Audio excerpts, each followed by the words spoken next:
The Mustang Morning News is a public forum for student expression. Students make all content decisions, and opinions do not necessarily represent those of the Manhattan Beach Unified School District. California has banned the sale of new gasoline-powered cars after 2035.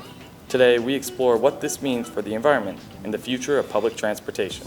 And we look into the effects of the 8:30 start time on Maricosta's students and staff. This is the Mustang Morning News.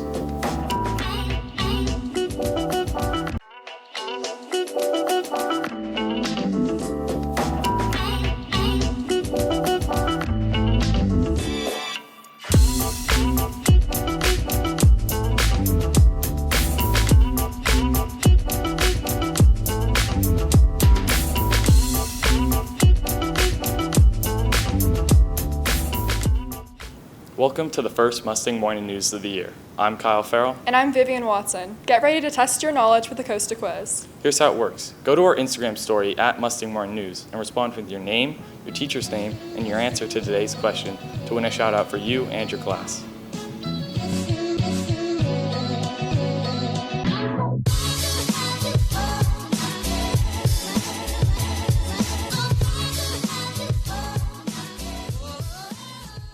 Here's today's question. When was the first Mustang Morning News show aired? A. 2006, B. 2000, C. 2001, or D. 2010?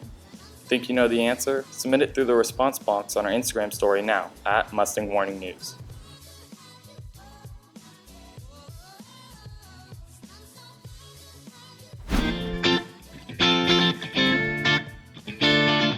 High schools across California are now mandated to start no earlier than 8:30 in the morning.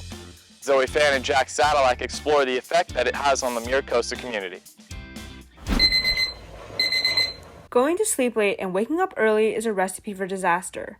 With extracurriculars and sports, homework seems endless and sleep feels impossible.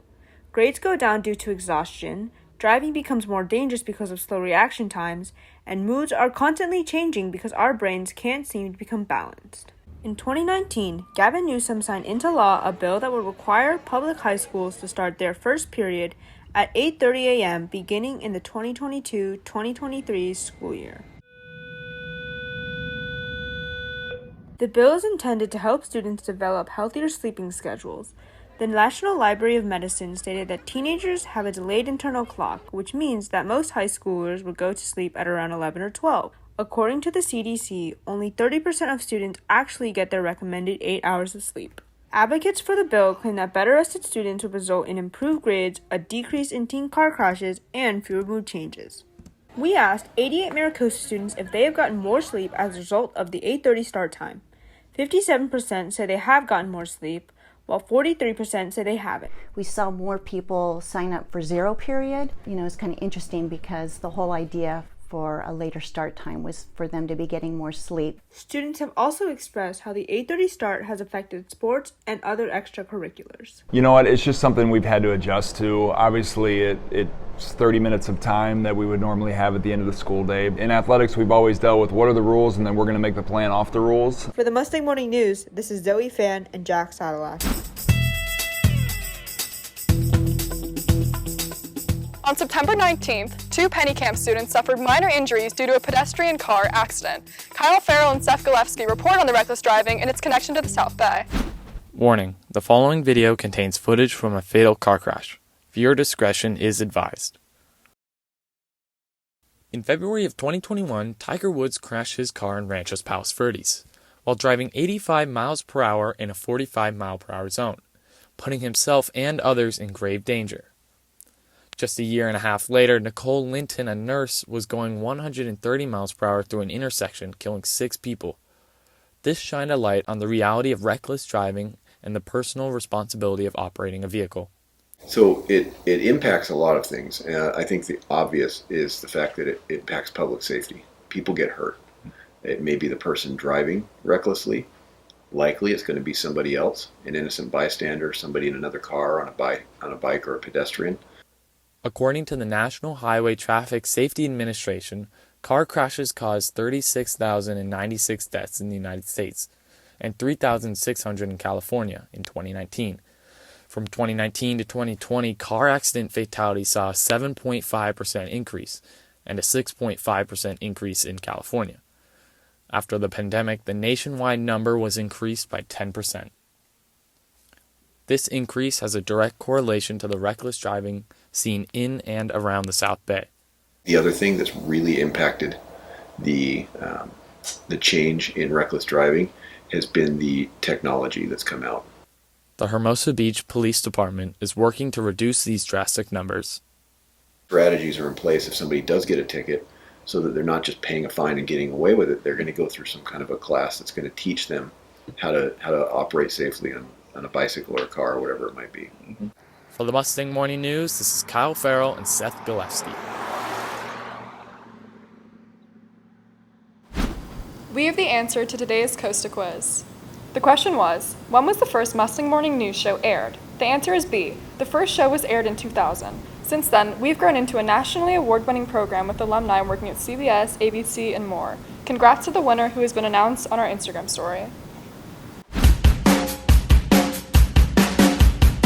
In 13 years, all cars sold in California will be 100% zero emissions. Mac Bednar and Blake Diamond report.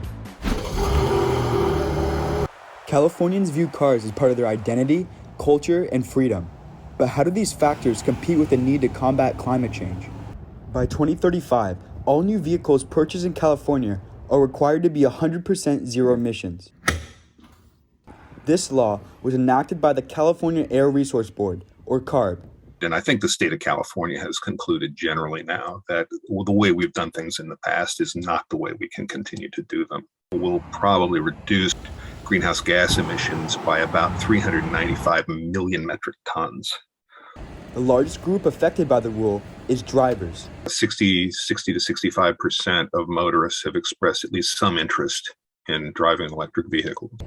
Despite having the largest zero-emission vehicle market in the country, California's transportation sector is responsible for about 50% of the state's greenhouse gas emissions, which raises questions about the availability of public transportation and the future of high-speed rail. You know, you have people who have built their homes 2 hours, 3 hours from where they work every day. Those people would love to have mass transit, but they don't want to do it if they have to change buses 4 times and catch a train to get to work, you know. From 2021 to 2022, California is expected to spend about $1.6 billion on motor vehicles, compared to $600 million being spent on high-speed rail. And if we want to maintain the standard of living we've had, some kind of shift away from cars in general needs to happen. For the Mustang Morning News, this is Mac Bednar and Blake Diamond. That's a wrap for today's show, but make sure to check out our Instagram at Mustang Morning News to see the Maricosta 5 going up Friday. Thanks for watching, Mustangs, and have a great day.